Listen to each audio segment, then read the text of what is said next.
Hace poco leí una frase escrita por Dostoyevsky que compartió nuestra invitada de hoy, la cual dice: el grado de civilización de una sociedad se mide por el trato a sus presos.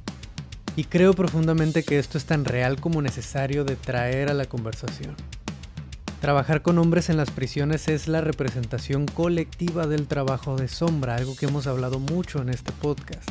Hasta no trabajar en lo que se ha considerado por tantos como lo peor de nuestra sociedad, y aquí uso las comillas, no mejoraremos en nuestra totalidad. Y sobre esto tenemos mucho por aprender de nuestra invitada. Ella tiene bastantes años enfocándose en el trabajo con grupos vulnerables y con quienes están privados de la libertad, liderando la organización Reinserta un Mexicano, de la cual es cofundadora. Demos la bienvenida a Saskia Niño de Rivera.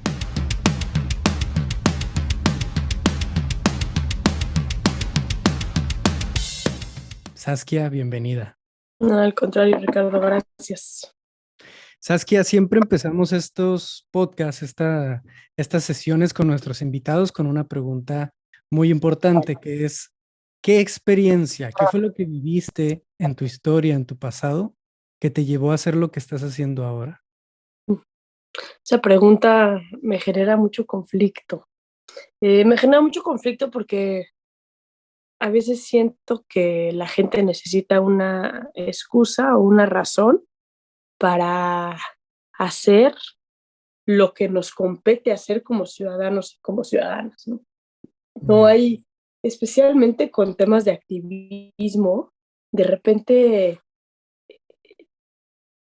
bueno, es que ella se dedica a eso porque le pasó esto, o él se dedica a esto porque vivió esto, y entonces a partir de ahí se toma una postura, y como a mí no me ha pasado nada, pues entonces yo no tengo por qué hacer nada. No, no, yo creo que la vida nos va definiendo como seres humanos más o menos empáticos y que quieren o no involucrarse a ser parte de una solución, y basta con leer las noticias o basta con saber tantito lo que está pasando en tu país para que eh, te vuelvas parte de la solución y no te quedes como parte del problema. Ya, por supuesto. Y creo que es una respuesta súper válida, súper importante también de hablar desde esa postura, ¿no? De no solo los que han vivido algo tienen que hacer algo, sino todos en realidad, todos nos compete. Todos, al final todos hemos vivido algo, ¿no? O sea, yo no soy diferente a muchas de las mujeres de este país que han vivido violencia sexual, discriminación, inequidad. Eh, ¿Por qué mi historia es más importante o por qué mi historia merece un micrófono a diferencia de las cientos de otras mujeres, ¿no? Eh, Creo que eso es importante que lo entendamos, ¿no? No, Ujú. no necesitas una excusa para hacer. Claro. Y sin embargo, algo que he notado mucho y en sí hemos estado trabajando y colaborando con diferentes proyectos, pero son muy pocos en realidad los que están trabajando en espacios como los que tú trabajas, en el ámbito penitenciario, en el ámbito de las personas privadas de la libertad. Así que primero que nada, pues felicitarte por ese trabajo que estás haciendo y por otro lado, hacerte la pregunta: ¿por qué es que estás trabajando ahí en ese lado? Porque algo que pudiera decir es, ese es un trabajo que la mayoría no quiere hacer, que sabe Claro. que muchos saben y sabemos que es necesario, pero que muy pocos están dispuestos a hacer realmente. Yo creo que México ha satanizado el tema de las cárceles.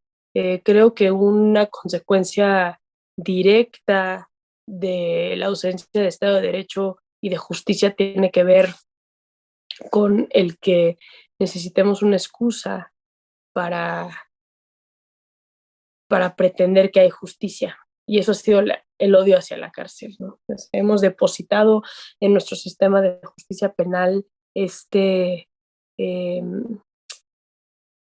este, este enojo, como si depositar a gente en las cárceles del país sea la solución a la justicia. Pero como no hay justicia, ¿no? En México se denuncian el 94% de los delitos no se denuncian en este país, del 6% que sobra, la mitad ni siquiera se soluciona. Hay una revictimización brutal, hay ausencia de confianza en las autoridades Claro. penitenciarias y penales. la verdad es que una víctima en este país, una sobreviviente en este país, no alcanza la justicia, entonces tiene que canalizar ese enojo por otro lado, y lo que se ha generado es el entendimiento o el falso entendimiento de que la justicia es sinónimo de venganza. Ujú. Y De eso es el castigo, error ¿no? más grande que podemos tener. Entonces, las cárceles se han vuelto centros de venganza, donde entre peor vivan y entre más años de cárcel tengan y donde peores sean las condiciones, pues más contentas y mejor vamos a estar nosotros. Y eso es donde creo que estamos muy mal. Sí. Y creo que va muy de la mano, y corrígeme si estoy en tal vez en una perspectiva incorrecta o incompleta. Creo que va muy de la mano con esta cultura de la cancelación que se ha ido creando desde hace algunos años hacia acá, ¿no? Que en lugar de enfrentar las situaciones y preguntarnos por qué es que se están dando estas situaciones, porque es que la historia de muchas personas los está llevando a la delincuencia, a las situaciones que vemos que los llevan a la cárcel, a ser privados de su libertad. En lugar de eso, lo que decimos es una mala persona, es un mal hombre, incluso lo deshumanizamos y lo vemos como un monstruo y decimos, solo tiene que ser castigado y solo tiene que ser privado de su libertad, incluso hasta conversaciones tan fuertes como decir, bueno, eso merece pena de muerte, ¿no? En lugar de ir más a profundidad, como decíamos ahorita. Es como la justicia divina perfecta que no sirve un carajo. Eh, y a mí me llamó mucho la atención, fíjate que hace poquito yo tengo un departamento en Acapulco y, y llegué con mi hija y el papá de mi hija y nos avisaron que la chava que nos ayudaba con la limpieza ya no podía entrar al edificio. Y cuando preguntamos por qué, se nos dijo que, que porque esa mujer era esposa de una persona que en algún momento se había dedicado a, a temas de narcotráfico como taxista. Ujú. A mi primera reacción dije, una mujer inocente se está quedando sin trabajo porque no hay un criterio de una persona que se cree superior o que cree tener la verdad o que ¿qué? Nunca ha hecho nada ilegal en este país, político aparte de esta persona. Ujú. Me dio una impotencia porque solemos decir uno, una persona es un delincuente, ¿no? Pero a poco todos somos lo que hemos hecho alguna vez. Exacto. Todos nos definimos con las acciones que alguna vez hemos tenido. Yo creo que en este país hemos segregado y discriminado a quienes más nos han necesitado, incluyendo a las víctimas. No estoy hablando Sí. nada más de los victimarios, estoy hablando de las víctimas también, porque las víctimas en este país no conocen lo que es la justicia. Y por ahí debería de empezar nuestro Estado de Derecho y nuestro sistema de justicia penal. Totalmente. Pero nos es más fácil justificar el odio y hacer a un lado, y como si eso fuera una solución. Eh, México tiene cárceles que están completamente ingobernadas, que están completamente olvidadas y que son nidos de delincuencia, de sobrevivencia. Me acuerdo una vez que me tocó hacer una entrevista con secuestradores en un penal que acababa de entrar la autoridad a tomar control. Aquí les cerran en Chihuahua. Y yo me acuerdo que pregunté, estaba yo entrevistando a un interno, yo le decía, ha de ser muy fuerte este régimen, porque de ser un penal, lo que se conoce como un party prison, ¿no? Un Ujú. penal de fiesta, se volvió un penal súper rígido y con muchísima estructura. Y cuando yo le pregunté, oye, pues has de extrañar muchísimo la libertad de poder hacer lo que querías. Y me dijo, ¿cómo? Por fin duermo. Hace 18 años yo no duermo porque no sé si voy a despertar vivo el siguiente día, ¿no? Esas son las Ujú. cárceles que tenemos en este país. Sí. Y no sé cómo la gente puede confundir que eso es un acto de justicia, que nos conviene a todos. No se trata de venganza, se trata de justicia. Y Claro. justicia es una situación donde a todos nos convenga el que predomine el bienestar. y estamos haciendo exactamente lo contrario. Eso no lo entiendo, Ricardo, para que veas. Sí, porque justamente en lugar de ayudar a la situación, lo que está sucediendo es que la acentúas, ¿no? Empiezas a hacer, como dices, un nido de violencia, algo que acentúa todo esto y en lugar de reinsertar a las personas, las hundes más en aquello que están viviendo. Algo que mencionaste ahorita y que se me hizo bien importante de recalcar es el hecho de que estaba leyendo algunas de tus entrevistas que habías tenido en el pasado. Sí, Se me hizo muy curioso que no usaste vaya, esta forma de referirte a las personas con las que has trabajado como un secuestrador, sino una persona encarcelada por secuestro, sí. que ahí sucede algo bien importante, ¿no? Lo que decías ahorita. Inmediatamente en cuanto alguien comete un crimen o hace algo, causa cierto daño, ya añadimos a esa persona, la identidad de esa persona a esa acción. Y decimos, este hombre es un secuestrador, este hombre es un violentador, este hombre es un violador. Y eso, ok, entiendo que desde la herida de la persona que salió lastimada en esa situación, de la víctima, totalmente. O sea, entiendo que duele muchísimo y de ahí sale esa reacción para decirlo de esa manera y de una forma a la sociedad decirle de esa manera a una persona que vemos como una mala persona, ¿no? Como un mal hombre en este caso específico.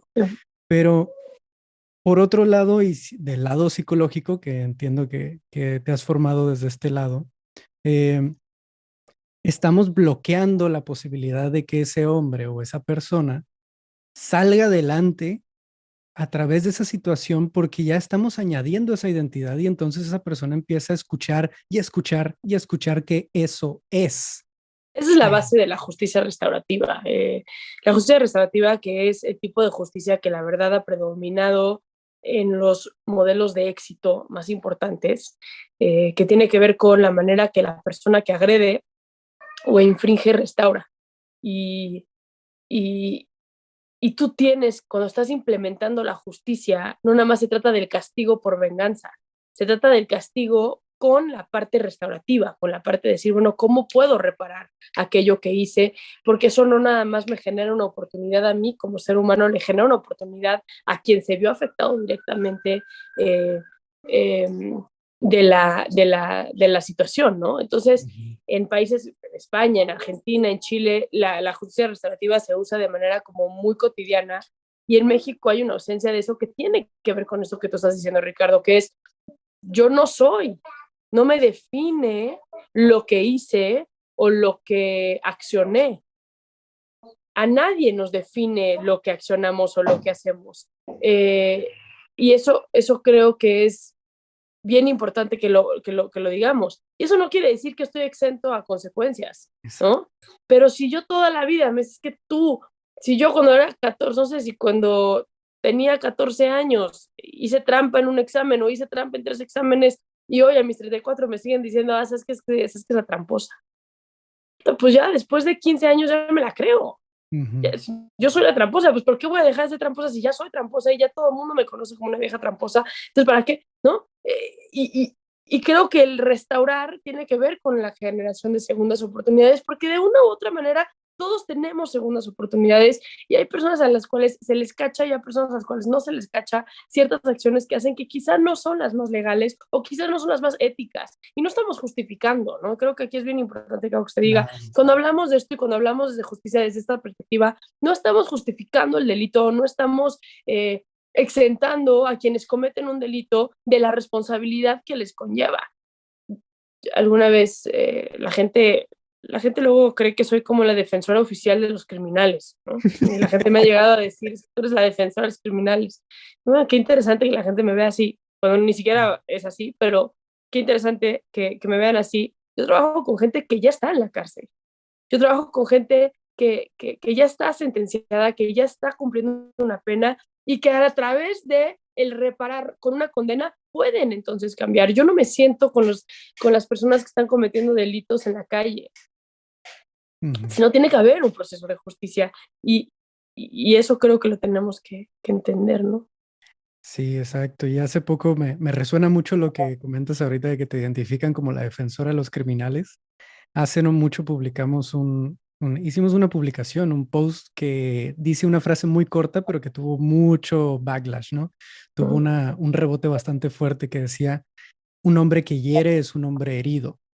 Así Ujú. solamente lo pusimos. Y la mayor respuesta de la mayoría de los comentarios Sí. negativos fue, no estés justificando a los hombres que hieren. Y ahora aquí en ningún momento estoy justificando. Es que la gente tiene que dejar de pensar eso. O sea, yo te juro, cada que hablo así de, bueno, es que los pedófilos, ¿no? Los agresores sexuales infantiles fueron en algún momento víctimas de violencia sexual. Estás justificando, no estoy justificando, no tiene nada que ver pero en este país, justo el entendimiento de la venganza y la justicia tiene que ver con que te subas a un tren de discurso de odio, ¿no? Claro, Y que eso sea como el discurso que tenemos que tener. A veces nos siento, y voy a decir horrible, pero como borregos ahí, uno atrás de otro, ujú, y el que se atreve a decir, oye, ¿no? Y este ejemplo que acabas de decir es maravilloso. Un hombre que hiere es un hombre herido. Está perfecto, es real, es real. Esto no quiere decir que estés justificando el hecho de que hirió, pero el que estés diciendo, claro, algo hemos hecho mal y yo te puedo decir, la gran mayoría de las personas que están en la cárcel han sido víctimas y sobrevivientes y víctimas y sobrevivientes de trauma y de normalización de violencia constante a lo largo de su vida. Y decirlo no estoy justificando el que esa persona hizo lo que hizo, pero si no tengo la capacidad de ver y de entender que lo que esa persona hizo se pudo haber prevenido, estamos jodidos. Porque entonces, para mí, la definición de pendejo o de pendeja es hacer lo mismo repetidas ocasiones esperando una respuesta distinta. Entonces, lo que claro. estamos haciendo es, comete el delito, lo juzgo y lo meto a la cárcel. Comete el delito, lo juzgo, lo meto a la cárcel. Comete el delito, lo juzgo, lo meto a la cárcel. Sí, y el antes, ¿dónde Ujú. está La prevención, la prevención en ese sentido? claro, Y el poder decir, ok, si yo ya no quiero que haya más gente cometiendo delitos y que le estamos metiendo a la cárcel, ¿qué tenemos que hacer antes de? ¿No? exacto. En No etapas sé. previas. Y ahí es lo que se busca con este tipo de discursos, que es, si estamos hablando de que un hombre que hiere es un hombre herido, bueno, nos está llamando a escuchar la historia que hay detrás. ¿Cuál es la historia detrás de ese hombre que lo llevó a cometer esa situación, esa acción que hizo daño?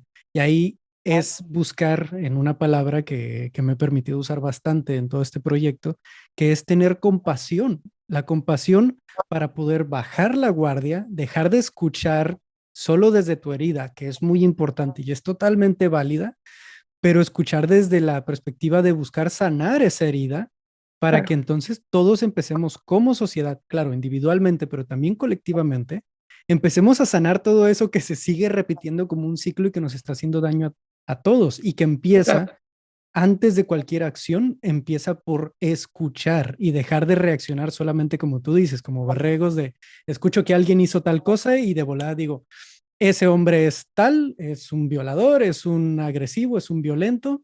Me ha tocado escuchar incluso de casos de hombres que sí cayeron en violencia por una situación fuerte en su relación, pero que a la hora de querer tratarse y trabajar en ello, ir con un psicólogo, la misma psicóloga les ha dicho, yo no trato hombres violentos. Mm. Adiós.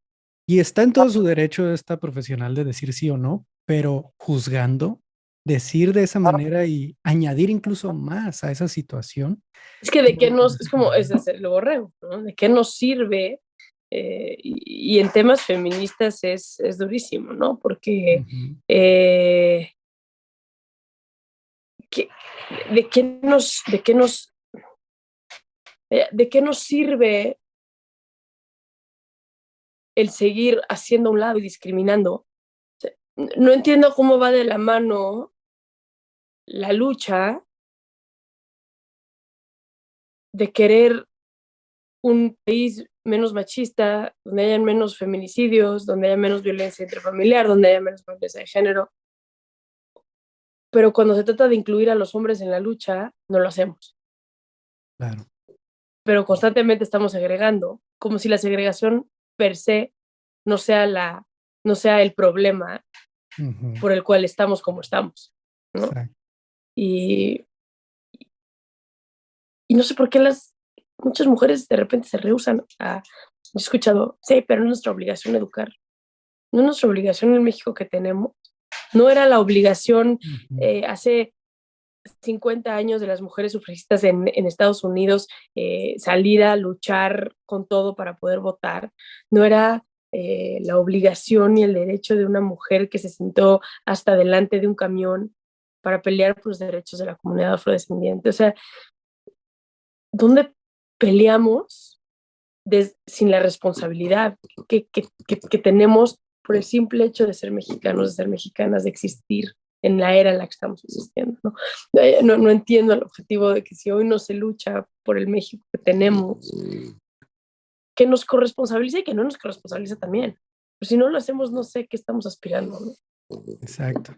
Y hace poco leía una frase que decía, si lo que estamos haciendo es crear una nueva estructura, entre comillas, que nos siga dividiendo, que ahora tal vez ya no sea el hombre contra la mujer o decir que el hombre es superior y la mujer inferior, pero ahora es el hombre que no es machista o el hombre deconstruido, como mucho se habla hoy en día, y el hombre macho, y el hombre macho es el malo, y otra vez añadimos a la identidad de ese hombre como si no pudiera trabajar en ello, o como si un hombre que trabaja en sí mismo no haya empezado desde ahí, creamos la misma estructura con diferentes nombres.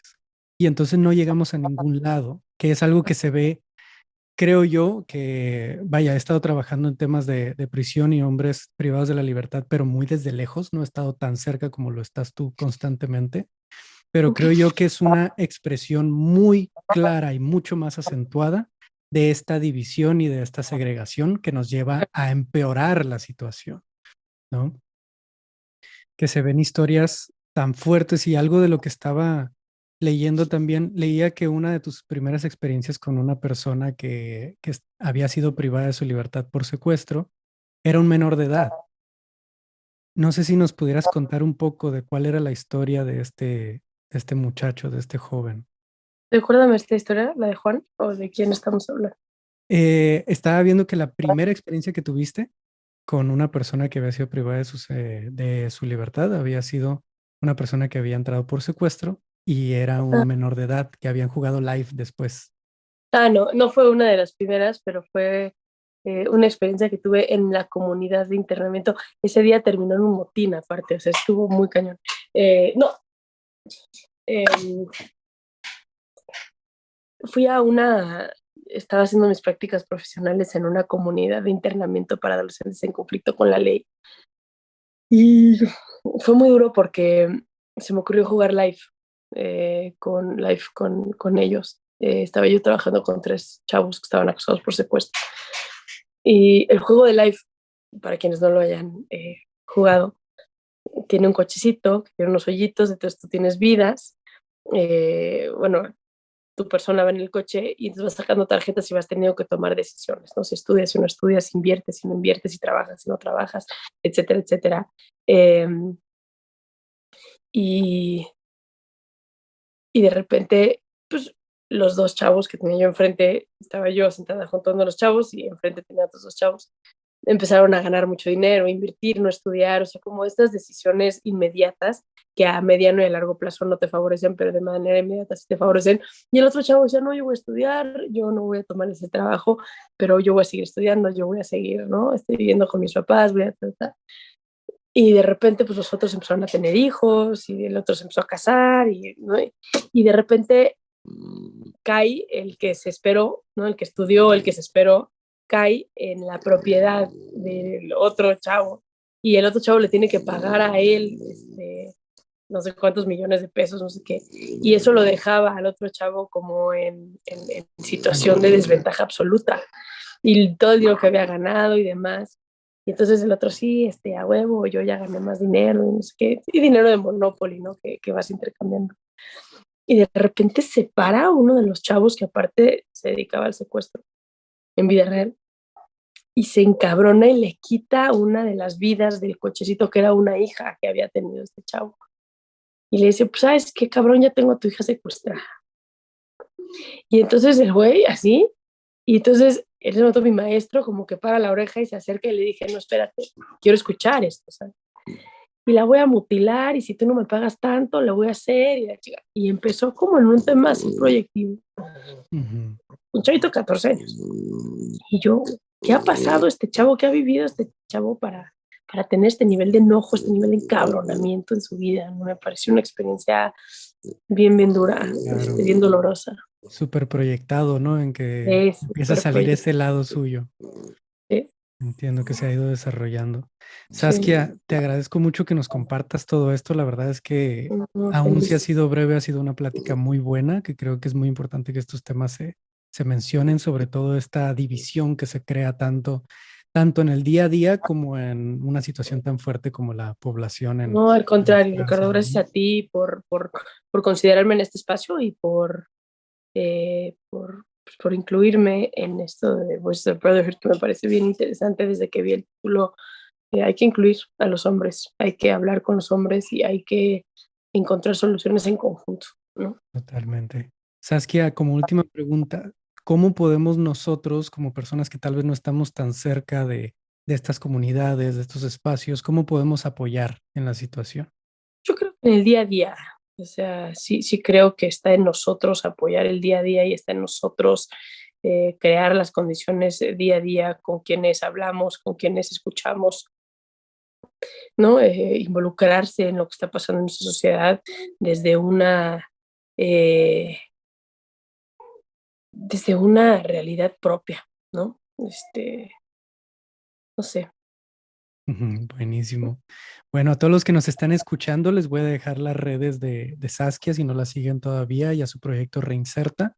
Se las voy a dejar aquí en las notas del capítulo, ya sea que nos estén viendo en YouTube, en Spotify, en cualquiera de nuestras plataformas, para que puedan seguir el proyecto. Es un proyecto grande, es un proyecto muy fuerte, muy potente, que nos puede ayudar a todos a aprender algo bastante necesario. Iba a decir útil, pero no más que útil, es necesario. Es algo que necesitamos todos, tanto en lo individual como en lo colectivo. Así que bueno, les mando un abrazo a todos. Te mando un abrazo, Saskia, y te agradezco mucho este Muchas espacio. gracias a ti, Ricardo. Un abrazo a ti, a toda la audiencia y gracias por invitarme a esto. Seguro aquí te veremos de nuevo. Bye, Ricardo. Gracias.